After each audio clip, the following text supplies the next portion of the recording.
Itu Kapolri orang Islam ini Ahok nggak berhak. Yang ngapain orang kafir ngomong kalimat ini tidak punya agamanya ini belum kali bawa-bawa Al-Maidah ayat. Urusan apaan? Kalimat itu nggak ada. Sambung aja terus sambung. Kalimat Jangan bawa-bawa ayat. Kalimat apaan? Kita berbicara secara bergantian, argumen supaya bisa didengar. Tadi waktu saya bicara, Bapak bilang saya diam loh ya. Iya, oke sekarang. Kalau saya ngomong tolong diam dong. Ya, oke. Bisa nggak? Sepakat ya? Salaman ya.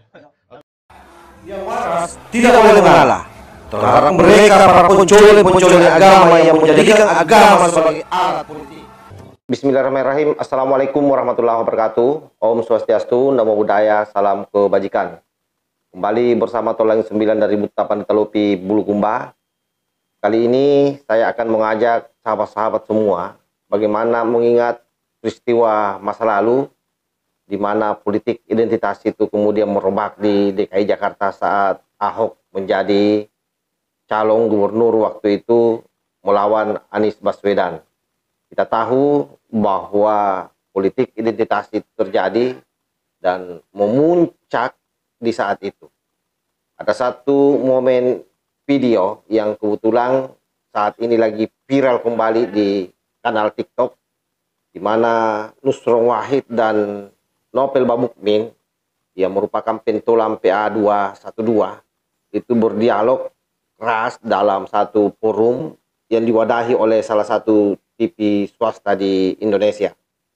Apa yang terjadi dalam perdebatan itu tidak lain yang diperdebatkan adalah bagaimana kata-kata Ahok yang dipelintir oleh para kadrun, terutama Nopel Bamukmin kala itu, sebagai sebuah bentuk penistaan terhadap agama yang kemudian dibantah habis-habisan oleh Nusron. Tetapi apapun yang menjadi rasionalisasi Nusron waktu itu, rakyat kadrun tidak pernah mau percaya dengan apa yang disampaikan oleh Nusron Wahid, tetapi lebih mempercayai apa yang disampaikan oleh Nopel Bamukmin karena erat kaitannya dengan politik. Jadi sekali lagi bahwa kejadian yang menimpa Ahok bukanlah murni sebuah kasus, tetapi hanya dilakukan untuk mencekal Ahok waktu itu menjadi calon. Tahun 2024 tentu ini akan menjadi ajang pertarungan yang kembali disinyalir banyak orang akan terjadi politik identitas. Bagaimana perdebatannya coba kita lihat secara bersama-sama. Begini ya, orang mau melaporkan itu hak yang melaporkan, silahkan. Tetapi kalau kita lihat, baca transkrip maupun videonya secara utuh, tidak ada kalimat yang dohir maupun maksud di situ yang nyata-nyata menghina ayat Al-Quran, itu tidak ada. Nggak ada yang kalimat ada begitu. Sebagai contoh begini, Bapak Ibu sekalian, kalau memang merasa tidak enak dengan program saya, terus nggak merasa sek dengan saya, karena Bapak Ibu sekalian dibodohin dengan surat Al-Maidah 51 yang nggak memilih saya karena nggak sek, silahkan. Kalimat itu kan yang dipersoalkan. Saya mau tanya, tak komparasikan, Kapolri, Kepala BNPT, setiap ada teroris selalu mengatakan, Bapak-bapak jangan mau dibodohi dengan ayat-ayat tentang jihad dalam Al-Quran. Berarti Kapolri juga membodohi Al-Quran, menganggap Al-Quran itu bodoh. Berarti Kapolri juga itu mengatakan bahwa dia menistakan agama. Kalau konteksnya seperti itu. Beda konteksnya. Itu Kapolri orang Islam ini Ahok nggak berhak. Yang ngapain orang kafir ngomong kalimat ini tidak punya agamanya ini belum bawa-bawa Al-Maidah ayat. Urusan apaan? Kalimat itu nggak ada. Sambung aja terus sambung. Jangan bawa-bawa ayat. Kalimat apaan? Kita berbicara secara bergantian, argumen supaya bisa didengar. Tadi waktu saya bicara, Bapak bilang saya diam loh ya. Iya, oke sekarang. Kalau saya ngomong tolong diam dong. Ya, oke. Bisa nggak? Sepakat ya? Salaman ya. Nggak boleh ngomong ya. Oke. Baik, Pak Nusron. Lebih. Itu berarti kalau begitu berarti Kapolri sama juga dong konteksnya. Ya, lepas dari siapa yang ngomong. Nggak ada kaitan. Ini kan masalah teks. Bukan lihat siapa yang ngomong. Sayyidina Ali mengatakan, umdur makol walatang mangkol. Lihat apa yang dikatakan, jangan lihat yang mengatakan. Sayyidina Ali yang mengatakan. Kalau konteks. Artinya konteksnya kita bicara soal komunikasinya bahwa dari dohir maupun maksud tidak ada sedikit pun kata yang mengatakan bahwa Ahok membodohi, Al-Quran itu bohong, Al-Quran itu di alat membodohi dan sebagainya, tidak ada. Dohir maupun batin. Sudah jelas itu menurutnya. Dohir maupun maksud menurut saya. Tidak ada kalimat yang mengatakan seperti itu. Bahwa asosiasi orang, kemudian karena sebelumnya sudah punya rasa kebencian, menarik ini ke akan sana, itu wajar. Bagi yang benci. Namanya teks itu selalu dimaknai begitu tafsir. Contoh, ini kan perkara sudah lama, kejadian di Pulau Seribu. Kalau memang ada yang lihat di situ, ada yang nggak suka, ada yang protes, kalimat itu dianggap menistakan agama atau menistakan agama di situ. Ada wartawan banyak, yang Muslim juga, ada media agama, pasti udah memblow up menjadi ini besar. Tapi kenapa baru sekarang kemudian dipotong kecil, spiral diedarkan, dan sebelumnya tidak ada media mainstream yang memuat, kemudian ini dimuatkan, kemudian seakan-akan sebuah kebenaran. Ini kan cara-cara berpolitik yang menurut hemat saya, cara yang picik, tidak islami dan tidak akhlak. Menurut Anda ini kemudian kental kaitannya dengan pilkada. Apalagi kalau bukan. Oke. Ada kaitannya dengan itu? Apalagi kalau Dari akta ada kaitannya dengan itu? Jadi kita melihat- Kontestasi pilkada tidak? Saya ingin klarifikasi dulu. Apa yang dilaporkan ini ada kaitannya dengan kontestasi politik tidak? Ada kontestasi. Jadi silahkan saja mau berpolitik, tapi untuk membawa-bawa ayat itu Ahok nggak berhak sama sekali. Itu beda karena kondisi di sana masyarakat awam nggak pernah tahu, nggak paham.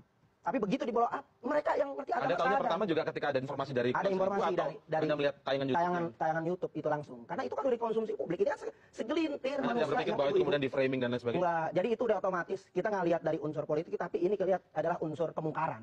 Kemungkaran yang luar biasa. Tadi Anda mengakui bahwa ada kaitannya dengan kontestasi politik. Ini kan jadi terlihat ada tujuan di balik ini kan, pelaporan Anda ini kemudian menjatuhkan calon kemudian kan? Kalau untuk menjatuhkan kita kagak, kita langsung spontan saja karena umat Islam ini berhak untuk agamanya tidak dinodai, untuk berhak kita membela agama, itu adalah kewajiban kita. Oke, baik. Jadi nggak ada istilahnya untuk kita mendukung atau mendukung, yang pasti memang kita lihat dari pertama latar belakang Ahok ini dari pertama kampanye sudah membawa-bawa menyudutkan agama. Cuman kita tinggal terus liatin sampai ini kepada titiknya. Tapi Anda yakin itu bukan kemudian kan sebelum melaporkan kan tidak boleh keburu langsung emosi sebenarnya. Ya. Lihat dulu apakah ini framing dari yang mengunggah atau tidak. Mengingat framing Anda kita tahu melihat siapa yang zohirnya. mengunggah? Anda tahu siapa yang Kita lagi telusurin siapa yang gugah nanti, maupun yang menggugah maupun yang tidak. Tapi yang terjadi apa yang diucapkan Ahok secara zohir yang langsung dicermat dengan mata, telinga kita dengan pikiran bahwa di sini sudah jelas. Kata-kata Ahok di sini sudah jelas. Jadi nggak usah lagi menafsirkan kata-kata Ahok. Sudah jelas. Di sini coba kalau Anda tayangkan lagi, Anda siarkan lagi, di sini sudah kita bikin konteks tertulisnya. Apa yang dikatakan Ahok itu, mau ngapain bawa-bawa surat, mau ngapain bawa-bawa ayat, mau ngapain bawa-bawa kitab suci umat Islam, nggak ada urusannya. Kalau silahkan dia mau menyampaikan program pemerintah, silahkan. Kita nggak pernah ganggu. Kita tahu, paham sebagai tugasnya. Tapi kenapa itu disinggung? Ada muatan apa di sana? Membawa-bawa ayat-ayat suci yang umat Islam ini junjung tinggi justru Ahok nistakan. Baik, saya mau tanya ya. Kenapa waktu ada ayat suci dikutip-kutip dengan Anda jangan mau dibodohin dengan ayat-ayat tentang jihad untuk melakukan pembunuhan dan sebagainya kepada orang. Kenapa Anda nggak protes juga? Jadi ketika polisi menyampaikan, mungkin haknya kita sampaikan, kita lihat Sebentar itu ya. orang Islam. Biarin aja mereka boleh menafsirkan sebentar ya. dengan gurunya. Yang ngomong seperti itu juga ada polisi nggak Islam. Ya silahkan Salah satu aja. kenapa nggak digugat juga? Berarti dia membodohi juga. Yang kita lihat ini konteksnya Ahok. Loh, Kenapa enggak, jauh di sana? konteksnya sama.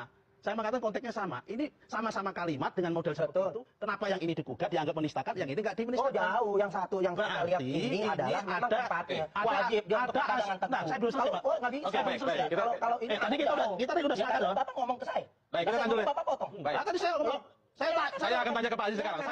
Oke, saya kira jelas ya bagaimana diskusi yang terjadi di dalam stasiun televisi tersebut.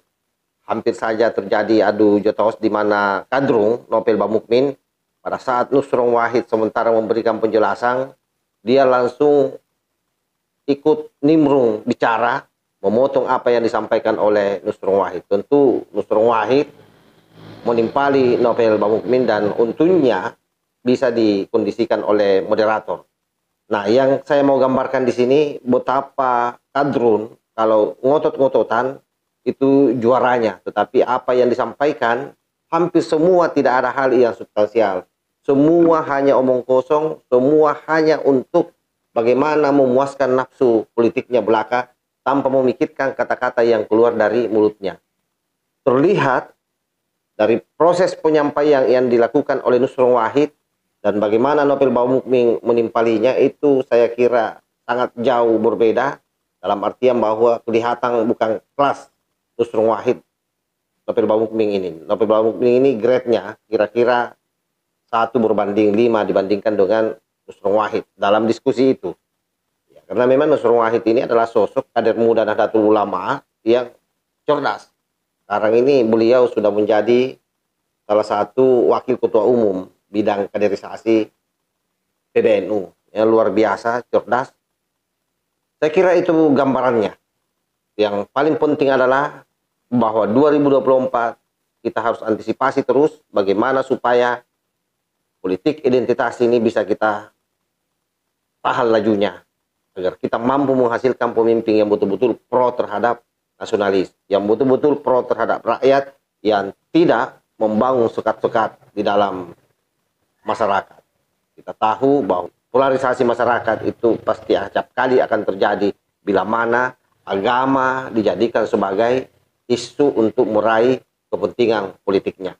Dan itulah yang akan kita hadapi nanti di tahun 2024. Wallahul muwaffiq ila aqwamit thoriq. Wassalamualaikum warahmatullahi wabarakatuh. NKRI harga mati, Nusantara milik kita.